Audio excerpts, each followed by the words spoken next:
Hello guys, कैसे हैं आप लोग। आपका स्वागत है हमारे इस खास क्लास में। दोस्तों, अभी जो हमारी वैकेंसी आई है पीओ मेंस की, पीओ की मतलब उसमें क्या शेड्यूल में, क्या सिलेबस में चेंज हुआ है, इसकी बात करना बहुत ज़रूरी है। क्योंकि हो सकता हो कि आपको ये इन्फॉर्मेशन हो ही ना कि हमारे एग्जाम में ये भी सिलेबस से क्वेश्चन बनेगा।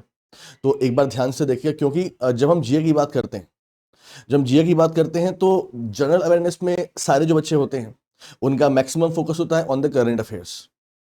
तो हमें हमेशा ये लगता है कि सी एग्जाम में आएंगे, इसके अलावा बैंकिंग अवेयरनेस, फाइनेंशियल अवेयरनेस, ये सब नहीं आते हैं, कम आते हैं क्वेश्चन। अगर हम नहीं पढ़ेंगे तो 3-4 क्वेश्चन आएंगे तो चलो ठीक है, मतलब हम बराबर कर लेते हैं उसे। हालांकि कई बार इसका नुकसान भी होता है, देखा गया नुकसान भी, क्योंकि कई बार एग्जाम में क्वेश्चन ज्यादा आ जाते हैं। फिलहाल हमारा वो मुद्दा नहीं। हमारा मुद्दा आज का ये है कि according to latest notification, banking awareness में कौन कौन सा सिलेबस इंपॉर्टेंट हो गया है और उसमें क्या क्या हमको पढ़ना होता है, वो हम बात करेंगे आपसे। ठीक है। सो गाइस, देखो लिखा भी है, banking awareness complete syllabus according to new pattern. तो न्यू पैटर्न हमारा क्या है दोस्तों, क्या चेंजेस हुए हैं हमारे बैंकिंग फाइनेंशियल अवेयरनेस सिलेबस में, आइए उसकी बात करते हैं। देखिए, सो दोस्तों, आपने देखा होगा, आपने फॉर्म भर दिया होगा। इस बार जो हम आईबीपीएस पीओ की बात करते हैं, ठीक है, तो इसके नोटिफिकेशन में जो जीए हमारा है, जीए, तो जीए में क्या क्या लिखा हुआ था, क्या लिखा हुआ था। पहला शब्द लिखा हुआ था जर्नल, मतलब जनरल अवेयरनेस की बात कर रहे थे, मतलब वो करंट अफेयर्स की बात कर रहे थे। ठीक है। इसके बाद दोस्तों लिखा हुआ था क्या, लिखा हुआ था फाइनेंशियल अवेयरनेस, यानी वो साफ साफ लिखा हुआ है, आज तक इसके पहले ऐसा कभी लिखा नहीं गया, यानी फाइनेंशियल अवेयरनेस। फिर लिखा था इकोनॉमिक अवेयरनेस, इकोनॉमिक, इकोनॉमिक, यानी इकोनॉमिक्स की बात भी हो रही है यहां पर। फिर दोस्तों मेंशन था, तो जर्नल, फाइनेंशियल, इकोनॉमिक, इसके बाद लिखा था डिजिटल, इसके बाद लिखा हुआ था डिजिटल, डिजिटल अवेयरनेस। हाँ, तो general awareness, financial awareness, economic awareness, digital awareness. इसके बाद दोस्तों लिखा था reserve bank of India circular, इस तरह से लिखा हुआ था। ठीक है। सो गाइस, अगर देखा जाए तो कहने का मतलब कि financial awareness, economic awareness, digital banking, ये साफ साफ मेंशन है। तो आपको ये पता होना चाहिए कि आपके बैंकिंग अवेयरनेस के सिलेबस में, मतलब जो इसको मिलाकर मैं बोल रहा हूं, बैंकिंग अवेयरनेस बोल रहा हूं मैं, हाँ, तो आपको पता होना चाहिए कि क्या क्या सिलेबस में आता है और आपको कौन कौन से सेक्शन पढ़ने चाहिए।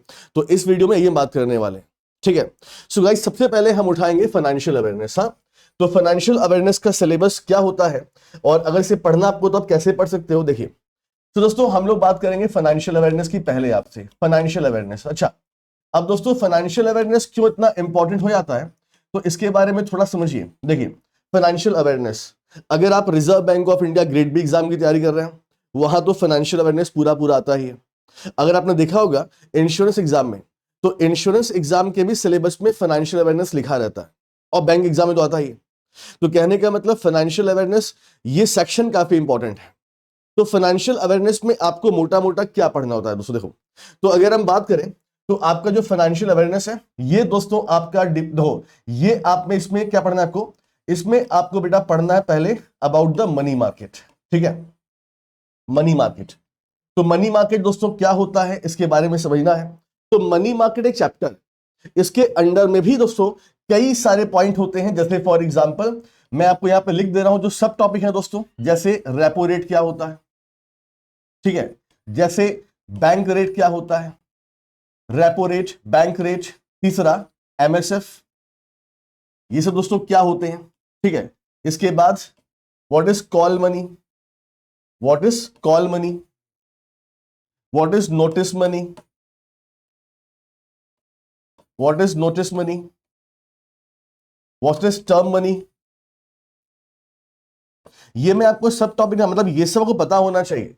आप मुझसे पढ़ाई कर रहे हो तो बेशक आपने पढ़ा होगा, अगर आप कहीं और से ही पढ़ाई कर रहे हो तो देख लो कि आपने पढ़ा है कि नहीं पढ़ा है। तो call money, notice money, term money. इसके बाद दोस्तों आपको पढ़ना होता है क्या, सातवां, आपको पढ़ना होता है certificate of deposit, certificate of deposit, deposit short में दोस्तों इसे हम क्या बोलते हैं, सीडी बोलते हैं, सीडी। ठीक है। इसके अलावा दोस्तों commercial paper, commercial paper short में इसे हम सीपी बोलते हैं, कमर्शियल पेपर। ठीक है। नौवां दोस्तों ways and means advances, WMA short में, वेज एंड मींस एडवांसेस, ये क्या होता है। 10वां ओवरड्राफ्ट, ये ओवरड्राफ्ट क्या होता है, और माफ कीजिएगा ये ओवरड्राफ्ट बैंक वाला नहीं, ओवरड्राफ्ट क्या होता है, 11वां दोस्तों treasury bill, it is very very important. Treasury bill, ठीक है। अब ट्रेजरी बिल का मतलब पूरा ट्रेजरी बिल के बारे में कितने टाइप के होते हैं, सारी इंफॉर्मेशन। इसके अलावा दोस्तों अगर 12वें पॉइंट की बात करें तो 12वां आपका हो जाएगा cash management bill, CMB, cash management bill. दोस्तों ये आपके मोटे मोटे, अगर आपने इतना, हालांकि टॉपिक और भी होते हैं, लेकिन आपने इतना कर लिया तो आपके एग्जाम में क्वेश्चन यहीं से बनेंगे। तो अपने अपने नोट्स को देख लो भाई कि आपने इसमें से क्या पढ़ा है क्या नहीं पढ़ा है। सब कुछ मैंने शॉर्ट में लिख दिया यहां पे, क्या क्या आपको पढ़ना होता है मनी मार्केट में। आपने इस पे ग्रिप कर लिया तो आपका मनी मार्केट पूरा हो जाता है, ठीक है। तो आपका मनी मार्केट मेन चैप्टर दोस्तों एक आपका बना, ठीक है। इसके बाद दोस्तों अगर हम बात करें तो दूसरा चैप्टर जो हमारा मेन इंपॉर्टेंट है वो क्या है, वो है कैपिटल मार्केट। अब दोस्तों capital market it is very very important, मतलब for your interviews, for your written examination, very important. तो बेटा कैपिटल मार्केट में क्या पढ़ना था आपको, देखो क्या पढ़ना होता है। जैसे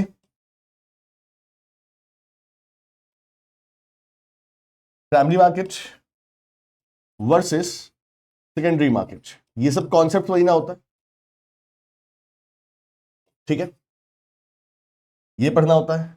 इसके बाद दोस्तों क्या हुआ, कैपिटल मार्केट की डेफिनेशन भी हो गई, मतलब ये कैपिटल मार्केट होता क्या है दोस्तों, ये किसके अंडर में आता है, ये किसके अंडर में आता है बेसिकली, और ये कैसे डिफर करता है मनी मार्केट से, भाई जरूरी पढ़ना, ठीक है। इसके अलावा दोस्तों अगर हम बात करें, जैसे for example what is IPO, IPO क्या होता है, व्हाट इज एफपीओ, एफपीओ क्या होता है, व्हाट इज राइट इशू, ये क्या होता है दोस्तों राइट इशू, राइट इशू क्या होता है, ठीक है। इसके अलावा what is angels fund, what is angels fund, what is venture capital,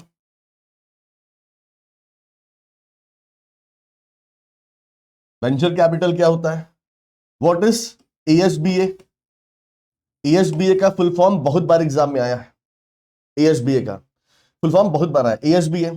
what is demat account, demat account क्या होता है, ठीक।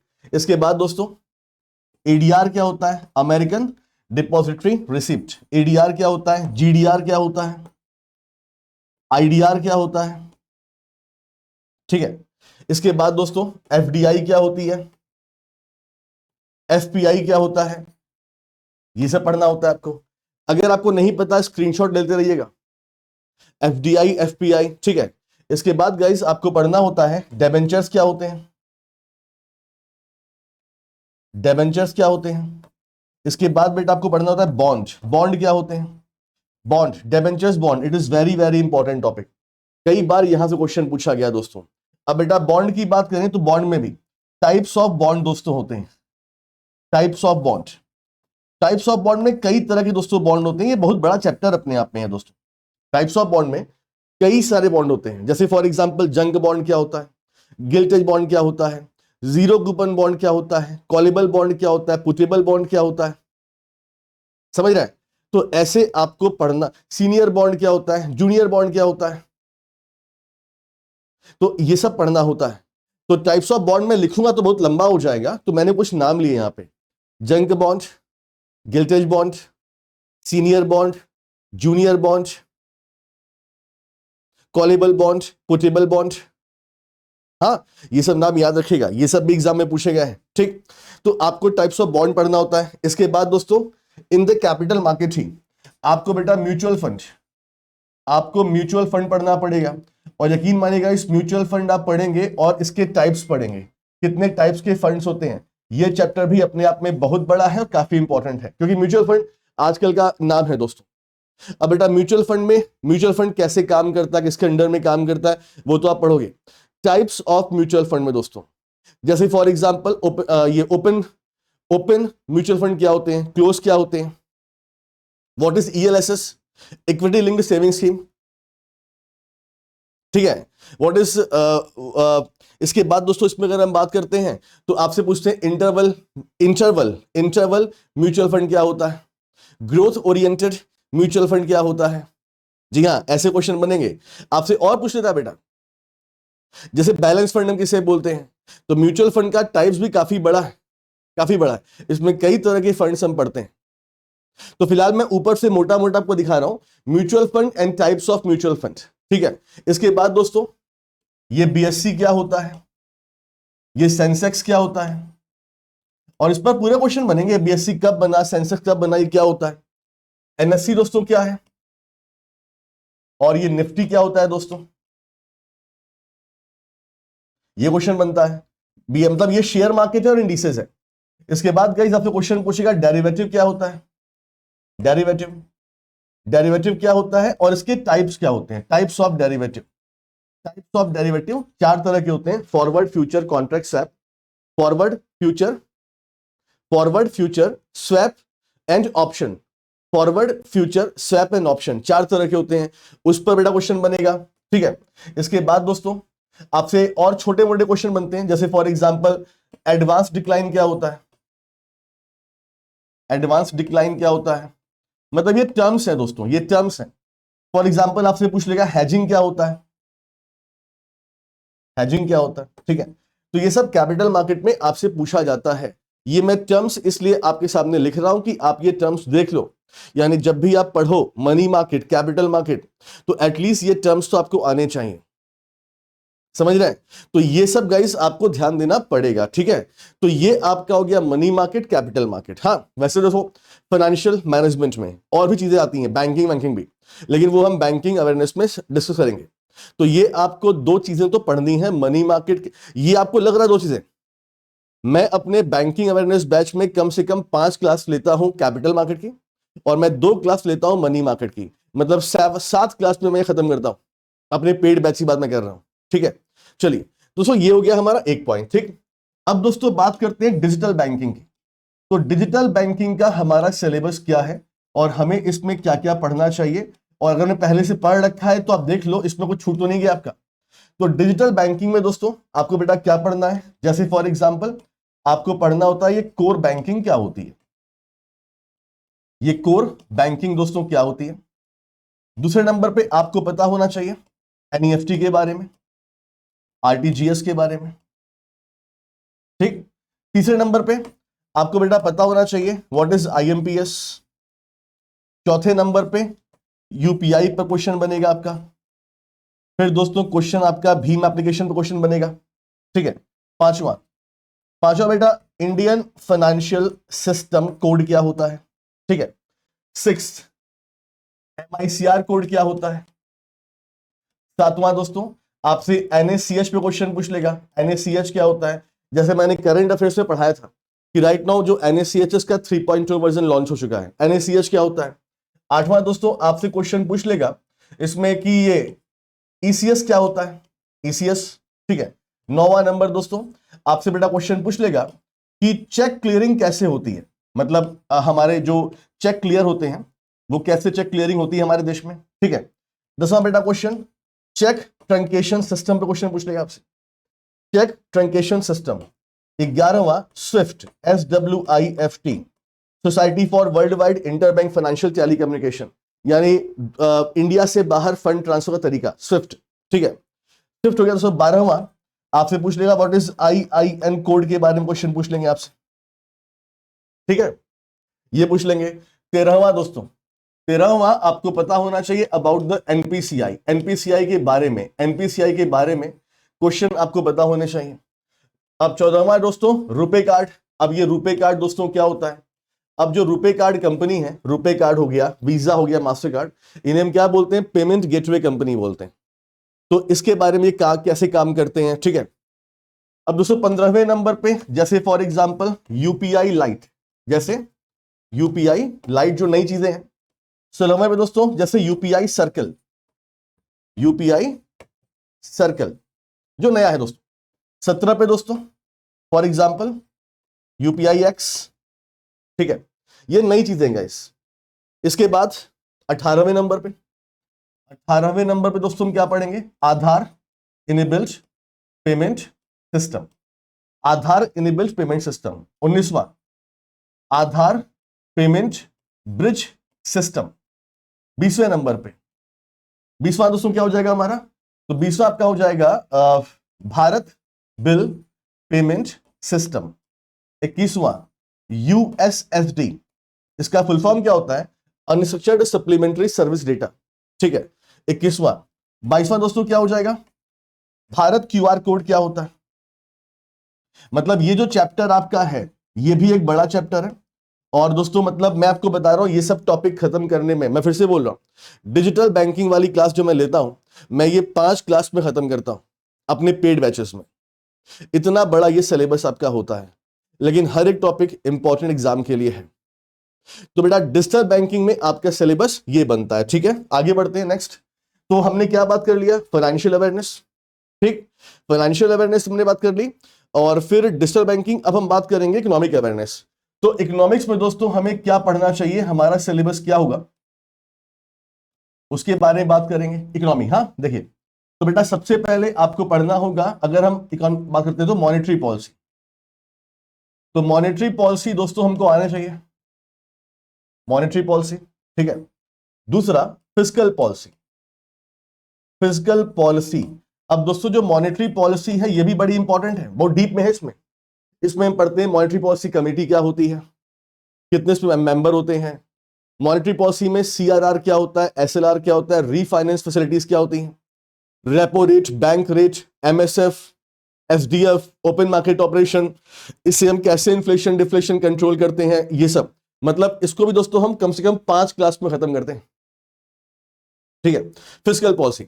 अब बेटा फिस्कल पॉलिसी में हम क्या पढ़ते हैं, ये फिस्कल पॉलिसी कैसे बनती है, व्हाट इज बजट, सरकार की इनकम कहां कहां से आती है, एक्सपेंडिचर कहां कहां होते हैं, हम बोलते हैं बेसिकली। ये भी एक बड़ा चैप्टर है, fiscal policy, monetary policy, fiscal policy. तीसरा नेशनल इनकम, नेशनल इनकम, तीसरा नेशनल इनकम। चौथा दोस्तों इन्फ्लेशन, इन्फ्लेशन महंगाई, ठीक है। नेशनल इनकम देखो, इसमें बेटा हम क्या पढ़ते हैं, हम पढ़ते हैं नेशनल इनकम का इतिहास, कि हमारे देश में पहली बार वो कौन से व्यक्ति जिन्होंने नेशनल इनकम कैलकुलेट किया, या GDP क्या होती है, GNP क्या होती है, कैसे हम कैलकुलेट करते हैं, फॉर्मूले इसमें होते हैं। इन्फ्लेशन, महंगाई कैसे हमारे देश में आती है, कितने टाइप के इन्फ्लेशन होते हैं, CPI क्या होता है, WPI क्या होता है, क्या इसका बेस ईयर है, बहुत सारे क्वेश्चन यहां से बनते हैं, ठीक है। इन्फ्लेशन पांचवा।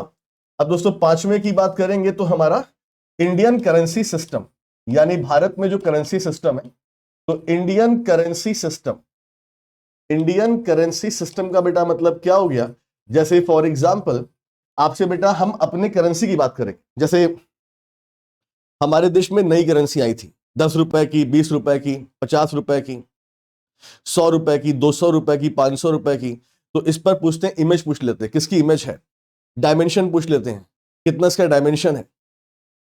या दोस्तों आपसे क्वेश्चन पूछ लेंगे, हमारे देश में करेंसी कहां कहां प्रिंट होती है, कॉइन कहां कहां बनते हैं, जी हाँ ऐसे क्वेश्चन बनते हैं।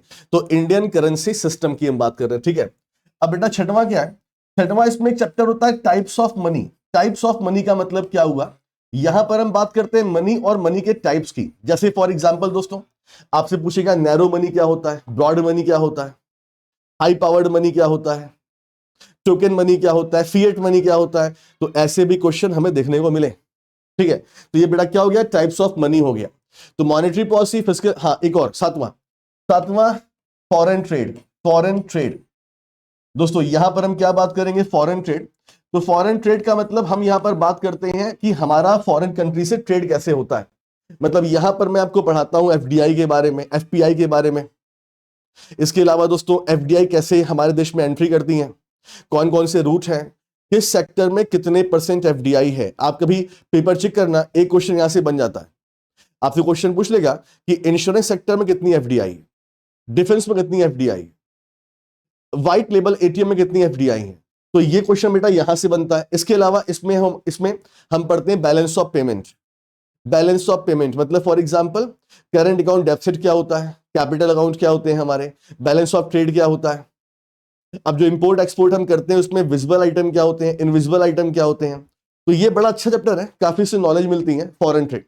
तो बेटा ये आपका हो गया इकोनॉमिक्स पूरा पूरा, ठीक है। तो इकोनॉमी की बात हमने कर ली आपसे, हमने फाइनेंशियल अवेयरनेस की बात कर ली, और हमने आपसे डिजिटल बैंकिंग की बात कर ली कि भाई जो नोटिफिकेशन में लिखा हुआ है ये सिलेबस आपका बनता है। Reserve bank of India circular, ये करंट अफेयर्स है, कैसे पढ़ोगे? तो इस चैनल पे आप वीडियो देखो, मेरा वीडियो, तो बेटा इस चैनल पे वीडियो ऑप्शन पे जाओ, मैंने 10 क्लास ली अभी तक, reserve bank of India circular की सारी क्लास आपको वहां पे मिल जाएंगे दोस्तों। तो अकॉर्डिंग टू नोटिफिकेशन क्या क्या हमारा सिलेबस है वो मैंने आपको यहां पे दिखा दिया, ठीक है। कोई और डाउट आपको हो तो आप मुझे कमेंट कीजिएगा। इसके अलावा दोस्तों एक बात मैं कहना आपसे और चाहूंगा, देखिए मैं बार बार आपसे बोल रहा था कि देखो मैं कैसे पढ़ाता हूं। अगर आपको बेटा हमसे पढ़ना है तो ये आधार फाउंडेशन बैच हमारा है, ये बैच हमारा 11 तारीख से लाइव हो रहा है, 11 से। ये फाउंडेशन बैच है, मतलब इसमें आपको हम प्री से लेके मेंस तक की तैयारी कराएंगे। वॉट एवर आप एग्जाम की तैयारी कर रहे हो, एसबीआई क्लर्क की या फॉर एग्जाम्पल आईबीपीएस क्लर्क की, दोनों एग्जाम हम यहाँ पे कवर कर रहे हैं दोस्तों। काफी अच्छे से पढ़ाएंगे। सुमित सर क्वांट पढ़ाएंगे, पुनीत सर रीजनिंग पढ़ाएंगे, विशाल सर इंग्लिश पढ़ाएंगे, मैं जीए पढ़ाऊंगा, ठीक। तो भैया ये तो देखो, ये तो फैकल्टी हो गए। देख लो भाई, टाइमिंग आपके सामने यहां मेंशन है कि किस टाइम पर कौन सी क्लास दोस्तों होने वाली है। प्री से लेके मेंस तक पूरी क्लास आपकी ये होगी, ठीक। अब इस बैच में क्या क्या आपको बेटा मिलने वाला है, तो पहले तो हर एग्जाम को जितने भी बैंक के होते हैं और इंश्योरेंस के हम क्या कर रहे हैं, आपको दोस्तों प्री से लेके मेंस तक पढ़ाया जाएगा। पूरा सिलेबस कवर हम करेंगे। आपकी क्लास 5 दिन की होगी ताकि शनिवार रविवार आप रिवाइज कर सके, क्योंकि ऑनलाइन में बच्चों को रिवीजन का टाइम नहीं मिलता है। आपका लाइव डाउट क्लियरिंग सेशन होगा। अनअकैडमी पर आपको रेज अ हैंड का ऑप्शन मिलता है, जहां पर आप रेज और हैंड करके अपने क्वेश्चन पूछ सकते हैं। सबसे अच्छी बात, जो टॉपिक हम पढ़ाते हैं तो उस टॉपिक के बाद आपका टेस्ट भी होता है। तो ये एक फीचर हमारे पास आपके लिए है दोस्तों, अनलिमिटेड एक्सेस टू लाइव, कि जितनी बार चाहे उतनी बार क्लास आप देखिए। Session will be conducted in Hindi and notes will be provided in English. तो ये दोस्तों है हमारा, ठीक है। तो कैसे आप ये बैच हमारा ज्वाइन करेंगे, तो इसी वीडियो के नीचे आपको लिंक मिल जाएगा डिस्क्रिप्शन में, वहां पर आप जाइए। तो आपको दोस्तों कैसे करना है, तो बेटा आपको क्लिक करना है। तो ये मैं आपको रिकमेंड करूंगा, ये 1 साल का प्लान हमारा दोस्तों, ये हमारा ये हमारा 1 साल का प्लान है, ठीक है। तो ये हमारा बेटा 1 साल का प्लान है। अगर आप ये लेते हैं तो गाइस इस समय आपकी जो फीस है वो 2999, जबकि ओरिजिनली बेटा ये प्राइस आपका करीब 3500 रुपए का है। तो ये डिस्काउंट हमारा चल रहा है, ठीक है। तो ये 2999। तो इससे दोस्तों आप क्या है, आप जब जाएंगे लिंक पे क्लिक करेंगे तो हमारा कोड है एवीपी, इस कोड को आप लगाएंगे तो आपको डिस्काउंट मिल जाएगा, ठीक है। अब मिलते हैं क्लास में। Thank you so much, take care, अपना ख्याल रखिए दोस्तों। आई होप कि इस वीडियो से आपको फायदा मिला होगा। Thank you so much.